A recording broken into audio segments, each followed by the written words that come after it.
Hey guys, today this quick tips on a few tips on charging lawnmower and like motorcycle batteries, any of your small batteries here. And it'd be similar to a vehicle battery as well, except a vehicle battery you usually run a little higher amperage to charge it faster and more efficiently. On these small batteries like this, you don't ever want to exceed 6 amps. 8 would be okay, but I wouldn't take it no more than that. I usually run about 6 amps. Or if I'm going to leave it on a trickle charge, I'll just run on 2 amps. And sometimes that'll help desulfate a battery, which is what causes the battery to go bad, is corrosion on all the plates. Basically all you need to do to charge a battery is, first thing to do is hook up your two clamps here real good on the wires. And also on a battery like this where it's underneath the seat, it might be best to figure out a way to kind of put them outside like this in case the seat comes down. You won't have to worry about nothing shorting out, you know. But you always want to hook it up first, then plug the charger in. Because if you hook it up with the charger on, you're going to get sparks here. Most of the time, to be honest with you guys, I don't do this myself, but I'm just telling you the proper way of doing it.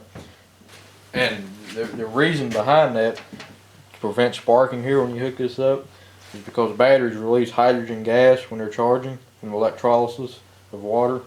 And if you have a spark right here, I think it's more of a big deal after you get the battery charged and when you unhook it, because you can have like a pocket of gas right here, and that wouldn't be no good to hook it up and have it all explode right there.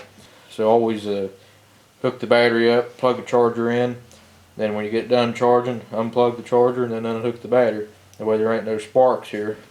Okay, so now we'll go ahead and plug it in and see what the battery's reading. It should be pretty well charged, but we'll take a look at it here.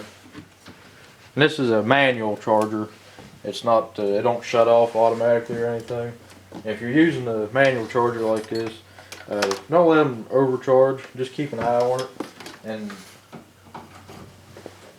see, the battery always goes up like that at first, then it comes down. That's reading the amperage. Like right now, it's reading about 2.5 amps. And most of the time with these lawnmower batteries, they'll never get past 2 or 1. Seems like they always have a weak cell in them. So if your battery's dead, it'll probably go up to 6 or 8, then it'll start climbing down, and that's perfectly normal. But if you get one that stays on like 4 or 3 for forever and don't want to move, then you probably got a bad battery with a dead or weak cell in it. And if you're using an automatic charger, just keep it on 2 to 6 amps, and most of them will kick on a trickle charge after they shut off.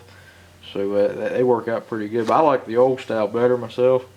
The newer ones will charge faster because they keep a constant amperage going, whereas these old ones like this are the charge will, like I said, it'll start off at like 6 or 8 and slowly climb down.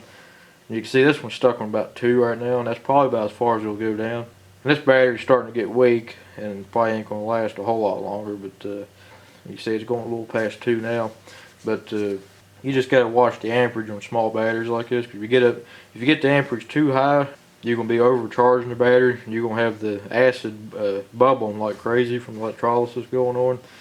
And if you ever smell a rotten egg smell around a battery, shut off your charger and get the battery outside or as soon as possible, and don't use the battery after that, because when you smell a rotten egg smell, that's the acid boiling out of the battery. It's very flammable. You don't want that happening, so just try to watch that. And if your battery's dead, it's usually best to pop the caps off and charge it so that there's no chance of pressure building up. But if you're just topping one off, that's what I call it, where it's down a little bit, you don't really have to do that because the caps have a vent in them themselves. That's about it on these lawnmower batteries. But to sum it up, I'd say you got to watch the amperage and the length of charge. Like, you don't want to have one of these hooked up for more than 5 or 6 hours at the most. If you're trying to desulfate a battery, you can put them down on like 2 amp and just set it outside. That way you don't have that gas building up inside.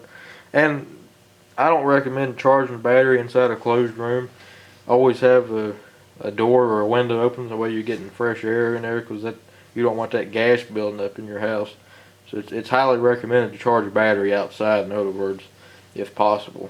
So, well guys, I guess that's about it. That's about all I can tell you about charging batteries. If you got any questions or comments, I'll try to help you out and just leave me a comment below there and I'll write back whenever as soon as I can. And so thanks for watching.